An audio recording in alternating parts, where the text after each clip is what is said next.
Germany faces an early election following the collapse of Chancellor Olaf Scholz's coalition government. Europe's biggest economy is in trouble with deep political divisions. So what are the issues and why is the outcome so important internationally? This is Inside Story.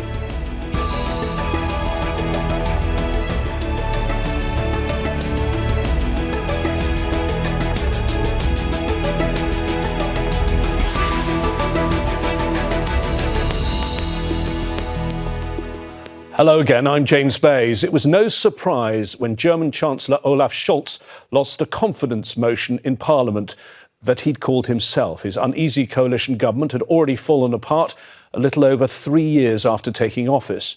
That was also just before Russia's invasion of Ukraine, a war that hit Germany hard, ending the supply of cheap Russian gas that fueled Europe's economic and industrial powerhouse.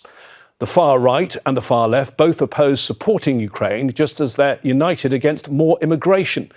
Choppy waters on trade too, with China, for example, while Donald Trump's presidency approaches on the horizon with threats of tariffs.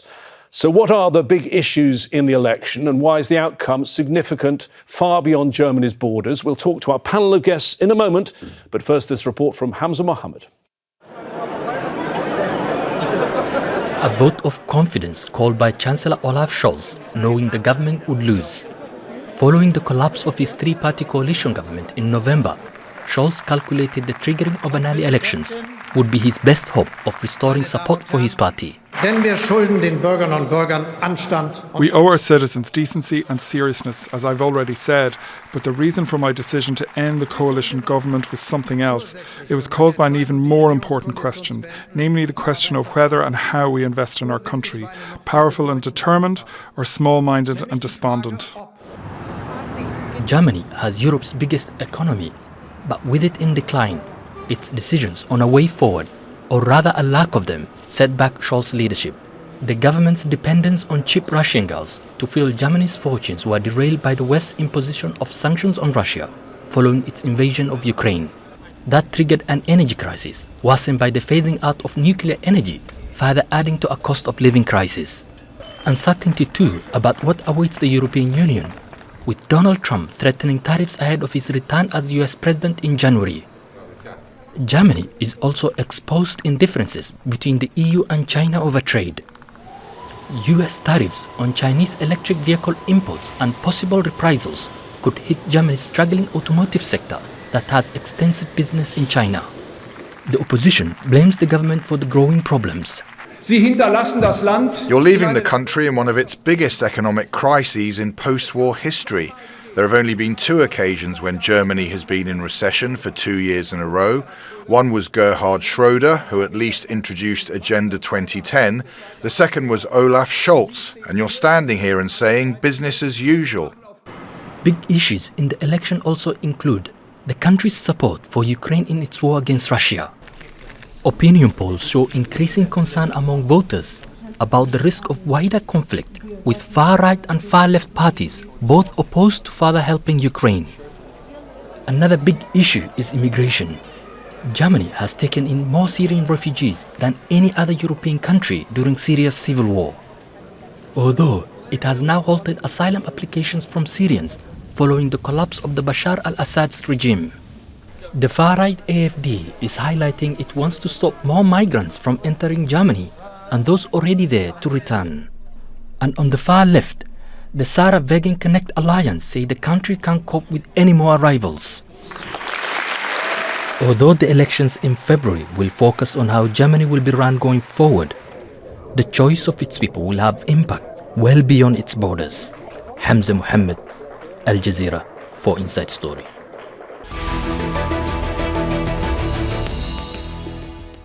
So now let's get the inside story from our guests today. In Berlin, we have Ulrich Brueckner, Professor of European Studies at Stanford University in Berlin. In Brussels, Suzanne Lynch is the Chief Brussels Correspondent at Politico and host of the EU Confidential podcast. And in Colombo, Mujtaba Rahman is Managing Director for Europe at the Eurasia Group and leads the firm's analysis on Europe. Let me start with you, Ulrich. This vote of no confidence, no surprise. We knew this was going to happen, but it's still something that's very rare, I believe. Only happened 3 times in the modern history of Germany that they've had to have early elections like this. Well, it is a tool in the political toolbox, and if it's necessary, it's used. But Germany is a very continuity-oriented political system. We are not a divided society, and you win elections in the center. That made a number of parties cluster in the center. So if you basically agree on most things, then there is no need to call snap elections or to question the functioning of the government. This time, the tensions within the coalition were too big, and this is the result. Mujtaba, most politicians, when they face a vote of no confidence, they want to try and win it. But it seems that Chancellor Scholz actually wanted to lose this vote in order to have early elections. Correct. And I think that's a recognition of how dysfunctional the coalition has been. Frankly, it all really began to fall apart about a year ago when Germany's highest court, the Constitutional Court, determined that the way the government had been financing itself was effectively illegal. It was unconstitutional. And that created a major problem within the government because you have 3 partners in this coalition. They're all very ideologically different. And money was the one way in which they were able to paper over that ideology, absence the ability to use that money. I think a lot of the ideological cracks began to surface, and Scholz, I think, arrived at the conclusion that there was no way to govern with this coalition going forward, hence his decision to call the vote of no confidence today. And Mujtaba, the money you're talking about was money that was originally set aside for the COVID pandemic. Is that right? Correct. And it has been the basis upon which the government has been financing a lot of its objectives. And now that that money is no longer available, you really see the government struggling. They struggled to pass a budget for this year. They are unable to pass a budget for next year. And I think that really was the trigger for Scholz to say it's time to revisit the way we're organised and call an early election to see whether that can unblock Parliament and deliver a different result. Suzanne, in modern politics, it's not just about policies, it's about personality too. How is Chancellor Scholz seen not just as in Germany, but on the European stage? Because I've heard words like dull and technocratic and lacking charisma.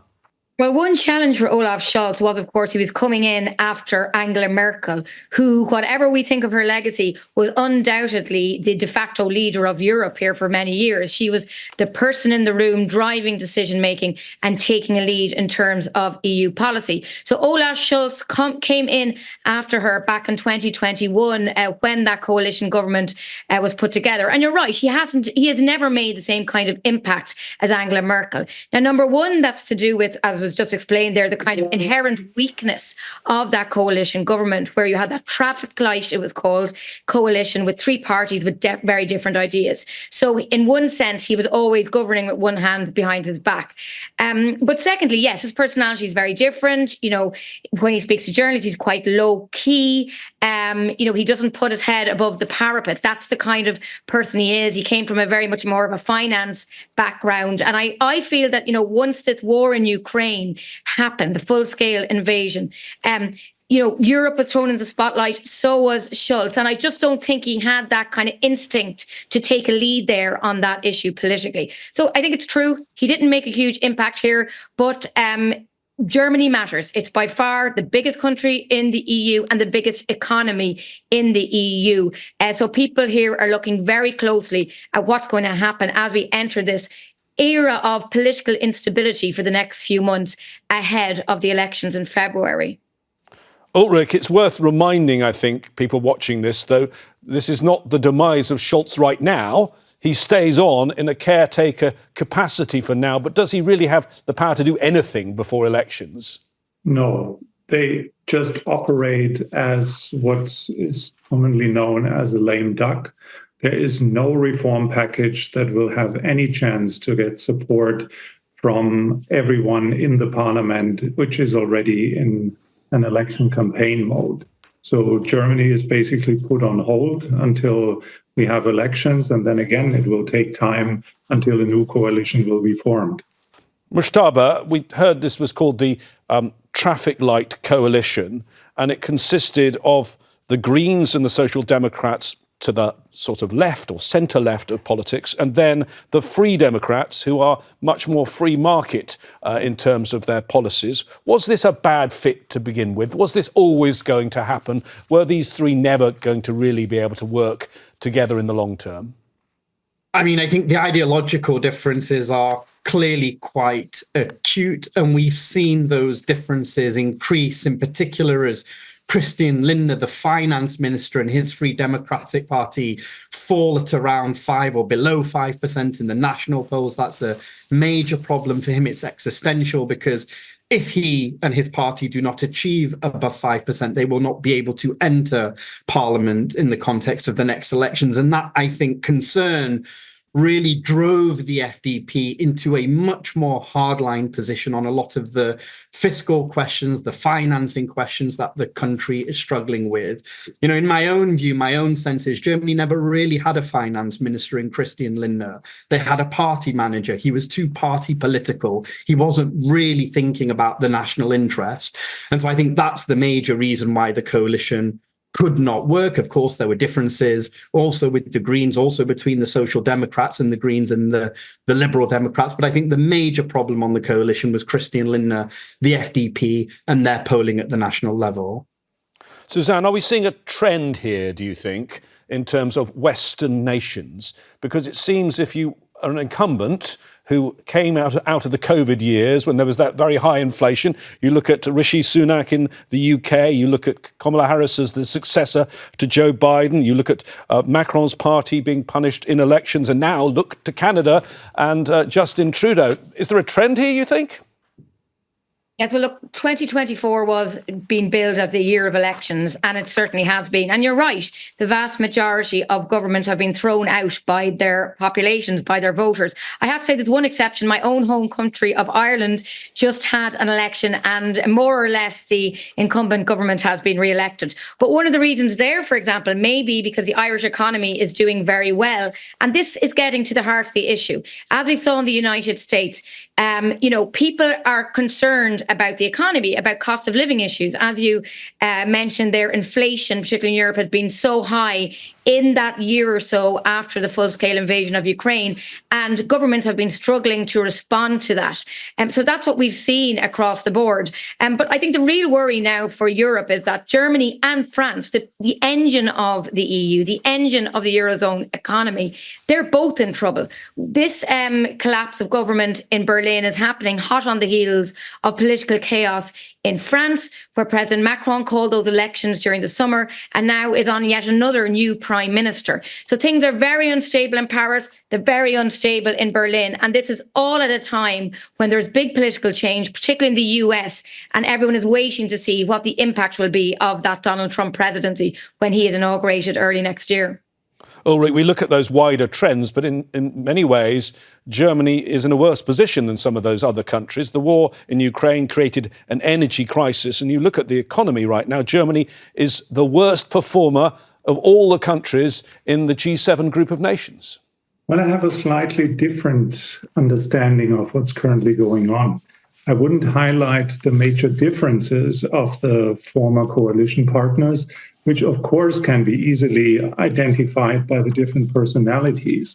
But when we look at what the different parties stand for, they are strongly committed to transatlantic relations. They are strong supporters of European integration. They are strong supporters of the social market economy. So there is so much in common that allows to form coalitions in the center of the political spectrum in whatever variation of the different colors.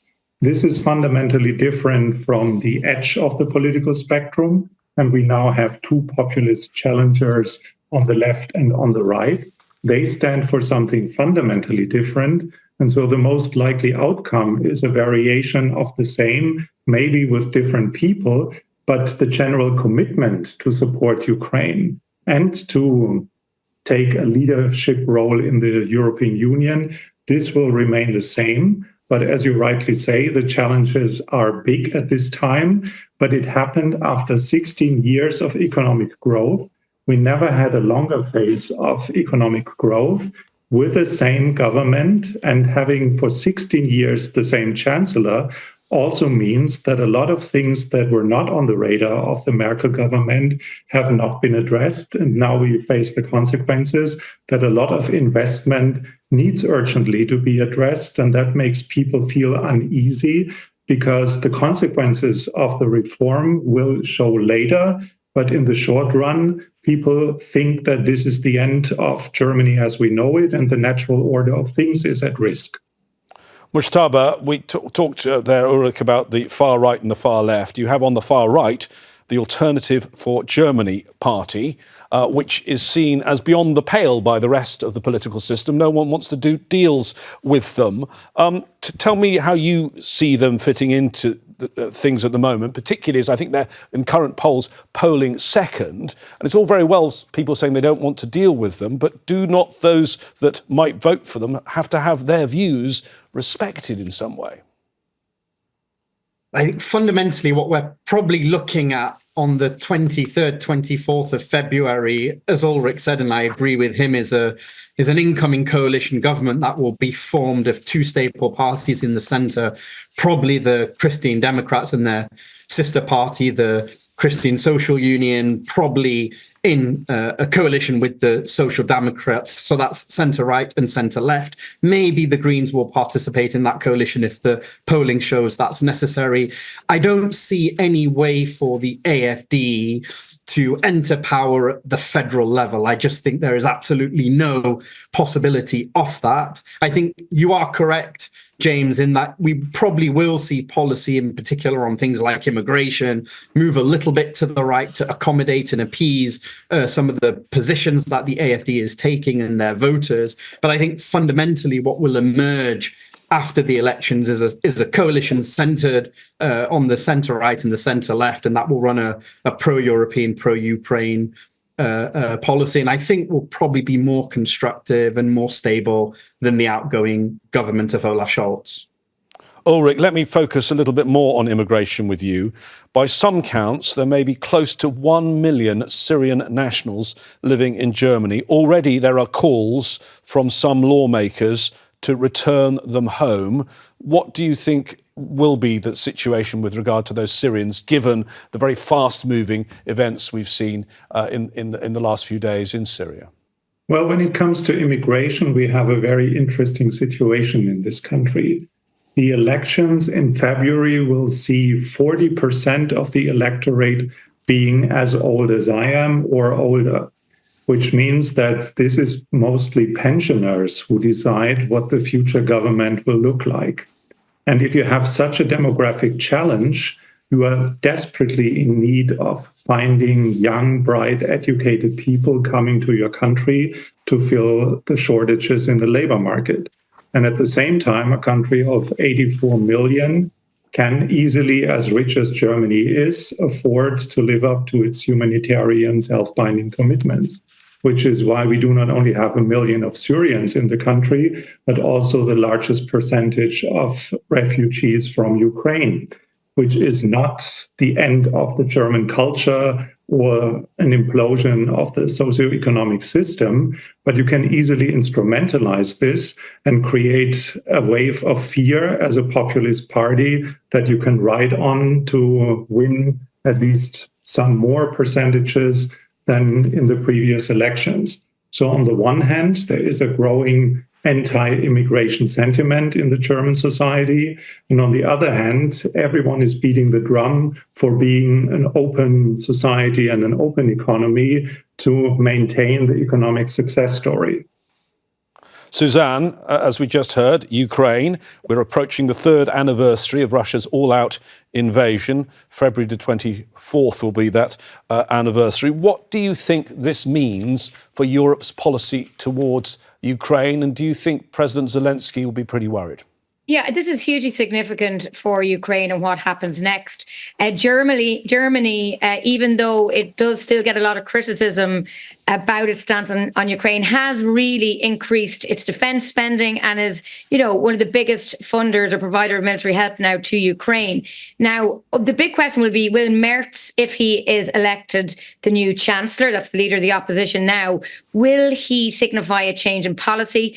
Now, his party and he himself has taken a very strong stance when it comes to support for Ukraine. He visited Ukraine in the last couple of weeks and met with Zelensky in Kiev, for example.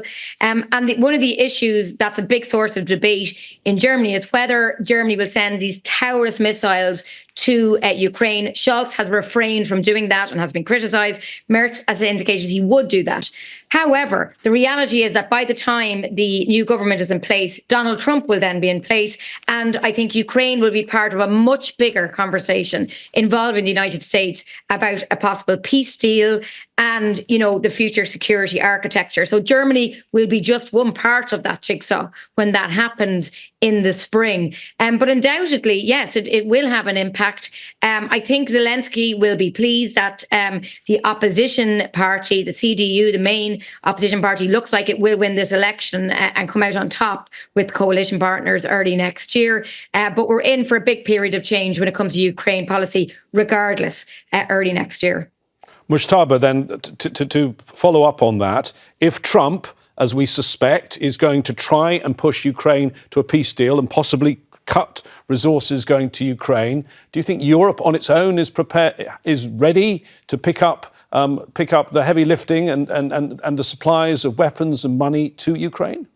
So I think there are certain things the Europeans will try to do in light of what Donald Trump will probably aim to do, which is end the war in 24 hours. That's his stated commitment. I think in the first instance, what the Europeans are trying to do is put a package together, an offer to Donald Trump to try and convince him to take some of Europeans' concerns over Ukraine into consideration. So if you put a lot more money on the table, and a lot of that money is for US weapons and arms manufacturers, effectively a fiscal transfer to Donald Trump, to America, to key constituencies for Donald Trump, that will enable him, perhaps facilitate, push him to take some of these considerations that the Europeans have on Ukraine into question. And what are those concerns and those considerations? Well, don't sell out Ukraine. Don't implement a bad deal that will result in Russia coming back in 5 years' time or 4 years' time or 3 years' time and attempting to take more territory. Make sure that there are credible security guarantees in place that will act as a deterrent, that will prevent Vladimir Putin, the Russian president, from doing that in the future. Have a credible pathway for NATO membership over the medium to long term. Make sure there is buy-in from Donald Trump to support Ukraine's European accession, and of course just put a lot more money on the table so that Ukraine can continue to fund itself, to pay its pensioners, its civil servants, its military, given that the country has no market access. Nobody is really buying Ukrainian bonds anymore, and so the only way the government can finance itself is through external creditors. That's what I think the Europeans are going to do in the first instance. Put a package together, put a lot more money on the table, hope that will appease Trump, hope that will enable and facilitate him taking some of these concerns and considerations that the EU has into the negotiations when he begins to talk to Vladimir Putin early in the new year. Ulrich, do you fear, though, not just on Ukraine, but on all EU policy, as earlier on Suzanne said, that there is a problem here, that the two major powerhouses of Europe are France and Germany, and both simultaneously are facing this political turmoil? Well, I think there is an overestimation of the role of Germany and France when we look at what are the drivers for European integration. In the early days of the European community, this was definitely an important factor because it was also about reconciliation between the eternal enemies in the past. But since eastward enlargement, it's no longer something one can take for granted that if Germany on the one end and France on the other end of the spectrum of how to manage a European monetary policy or whatever the conflicting lines have been, that everyone else in the political spectrum will cluster between the two opposing sides. This certainly doesn't apply to Central and Eastern European countries. So we haven't seen much since 2004, which is the result of a German-French engine, and rather the opposite. Angela Merkel, as portrayed being the leader of Europe, failed with basically everything she did as a unilateral actor.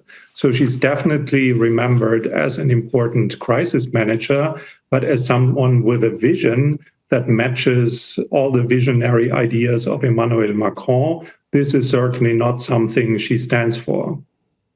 Suzanne, I mean, with lots of guesswork we can do here, but we've already mentioned the idea that it could be the CDU and SPD in some sort of coalition, whoever comes out on top. So it could be Chancellor Scholz, it could be Chancellor Friedrich Merz. Tell me a little bit about him. Paint a very quick pen portrait of him for us. Well, I mean, as the leader of the opposition and somebody with a finance background, a lot of people here in Brussels are quite confident that if he is elected, that things will start moving in Germany. Unlike France, where there really is political stagnancy now, and Macron is going to be a lame duck president for quite a while, there's a sense of impending relief here that at least if there's more of a decisive election result in Berlin, and you have a Chancellor, Friedrich Merz, with more of a mandate and a kind of a stronger political authority at home, that he will be able to drive through more reforms and be bolder maybe in his economic vision. One of the big debates, for example, is the debt brake, that kind of a rule that's in place in Berlin that kind of limits German borrowing. This has long been a criticism in Brussels, because Germany, for example, yes, the EU is obviously much bigger than it used to be, but Germany is by far the biggest country and by far the biggest economy. So economically, as well as Ukraine, economically, what happens in Germany has huge consequences for the rest of Europe. So I think they're going to look to someone who's got leadership skills in that finance space, and that's going to be able to bring Germany out of its post-COVID slump, effectively. There's been, a lack of growth in Germany since the COVID pandemic. That's what people want here. They want Germany to improve economically, and that will help overall European competitiveness, because that's a big challenge now for Europe, particularly compared to the US and China. It's finding itself in between. Growth is very, very low, and Germany is the key to try and bring that growth level up and give Europe the boost that it needs. Thank you, Suzanne. Thank you to all of our guests today, Suzanne Lynch, Mujtaba Rahman and Ulrich Brueckner. Remember, we're here every day of the year. You can watch this programme on television, on our app, on your phone, or on our website at aljazeera.com. We want to hear your comments too. Go to our Facebook page. That's facebook.com/AJ Inside Story, or post your thoughts on X. Find us at AJ Inside Story. From me, James Bays, and the rest of the team, I'll see you soon. Bye-bye for now.